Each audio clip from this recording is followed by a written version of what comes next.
سب سے پہلے میں آپ کو وہ پیکج سنواتا ہوں جمیل صاحب کے ساتھ وی ٹی کیا، جس کی بنا کے اوپر ہمیں پروگرام کے اندر اپیل کرنی پڑی زرتاج سے کہ وہ پرائم منسٹر آف پاکستان کے پاس جائیں یا کوئی اور اتھارٹیز ہیں، حکومتیں ہیں، صوبائی حکومتیں ہیں، وہ اس کے اوپر ایکٹ کریں تاکہ پاکستان میں کسی بھی ریٹائرڈ شخص کو یا بڑی عمر کے شخص کو یا وہ تمام لوگ جو مجھے شرمیلا نے بتایا کہ بھٹا کے اوپر جو خواتین کام کرتی ہیں، جو بھٹا مزدوری کا کام کرتی ہیں، ان کے فنگر پرنٹس نہیں رہتے، تو یہ ان سب لوگوں کے لیے مدد کے لیے کوئی طریقہ کار وضع کرنے کی ضرورت ہے۔ پہلے یہ پیکج دیکھ لیں۔ احساس پروگرام کے تحت میرے پاس میسج آیا کہ آپ اس کے اہل ہیں۔ میں پیسے لینے کے لیے مختلف جگہوں پر جاتا رہا، معلوم ہوا کہ نور محمد ہائی اسکول میں بھی لگا ہوا ہے سینٹر، یہاں آیا، یہاں بھی وہی میسج پہلے ملے، مجھے کہا گیا کہ آپ کے انگوٹھے کے نشانات ختم ہو گئے۔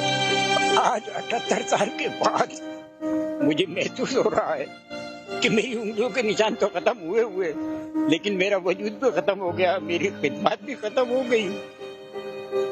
خدا را مجھے زندہ ثابت کیجئے، کسی طرح سے بھی مجھے زندہ ثابت کیجئے۔ میں زندہ ہوں، الحمدللہ زندہ ہوں۔ میری 78 سالہ زندگی صرف انگوٹھے نشان ختم ہونے سے ختم ہو گئی، میری خدمات ختم ہو گئی۔ اس کا کوئی حل؟ ایسے دینے ہیں دائیں نہ دیں، لیکن کم از کم ہزاروں آدمی جو مجھ جیسے ہیں ان کے لیے تو دادرسی کر لو، ان کے لیے تو کوئی حل نکالو۔ ان کے بھی تو انگوٹھے نشان ختم ہو گئے، کیا وہ سارے وجود ختم ہو گئے؟ حکومت نے ہمیں جب اس کا اختیار دیا ہے اور قرار دیا ہے تو اس کے لیے ہم بھاگ دوڑ کر رہے ہیں۔ کرونا کو بھی ایک طرف بلا کے رکھ دیا ہے۔